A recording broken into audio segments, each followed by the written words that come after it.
every community has its black sheep. And I'm also aware that there are black sheep in the Muslim community. What does the media do?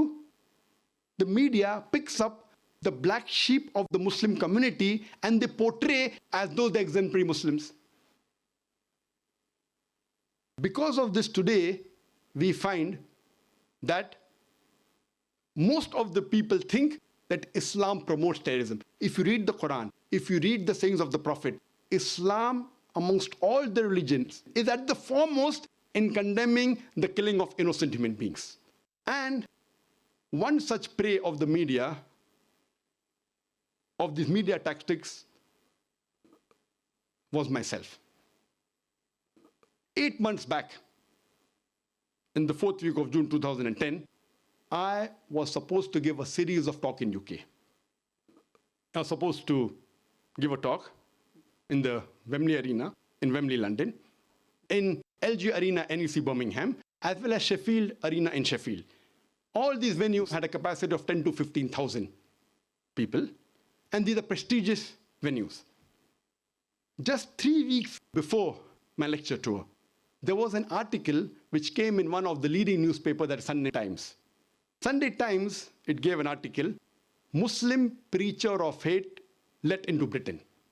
And this article, it gave portions of my speeches, which were either quoted out of context or they were misquoted. And it portrayed me as a preacher of hate, a person who promotes terrorism.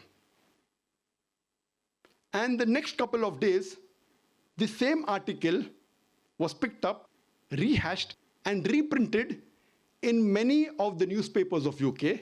Not only newspapers of UK, but newspapers internationally, including the newspapers of India. Unfortunately, these articles inspired the Home Secretary of UK, Theresa May, to pass an exclusion order on the 16th of June 2010. After reading these articles and hearing some clips from the YouTube, which were again either out of context, and there were portions which were manipulated, based on these YouTube clips and the media report, the Home Secretary of UK, on 16th of June 2010, she passed an exclusion order against me. And the next day, 17th of June, the Deputy High Commissioner of Britain in Bombay, on the 17th of June, they revoked and cancelled my visa. I had a valid 5 years multiple entry visa to UK, which was issued on the 15th of July 2008, valid till 15th of July 2013. I've been coming to UK since the past 20 years. I've come several times, and for lecture tours several times.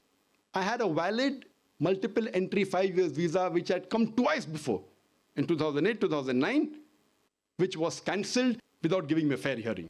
I think this is an attack on freedom of expression as well as on human rights. Charles Farr, who is the Director General of the Office of Security and Counter-Terrorism, he was not in favor of this exclusion order. And he wanted me to reach to those Muslims who he felt the government could not reach. But the Home Secretary, ignoring the advice of her senior most security advisor, she went ahead with the exclusion order. And later on, a few weeks later, she even suspended one of the advisors under Charles Farr who supported me. I personally have more faith in the judiciary system rather than the political system of my country, India, as well as the country of UK. We did a judicial review and took it to the High Court. Though the Home Secretary said I have no right to file under human rights because I'm a non-UK citizen, Justice Cranston said, and he reviewed it, and he said that he can file a case. And he passed a judgment and said that the first 3 decisions of the Home Secretary on 16th of June, 17th of June, and the 27th of June, all 3 were unlawful. But however, later on in the month of August 2010, when they gave additional information, he said that this is lawful, which is not logical. I have faith in the judiciary system. we have filed for an appeal against the last judgment of the High Court, and I have full faith that inshallah, very shortly, this exclusion order would be reversed by the Court of Appeal. I hope in future I may have the chance to meet the Home Secretary Theresa May personally and explain to her the peaceful message of Islam and remove any misconception about Islam or any of my lecture that she may have. I would have personally preferred to come personally in the Oxford Union and give this talk and have a lively question and answer session rather than the satellite. Last month, I had gone to France. I was in Paris.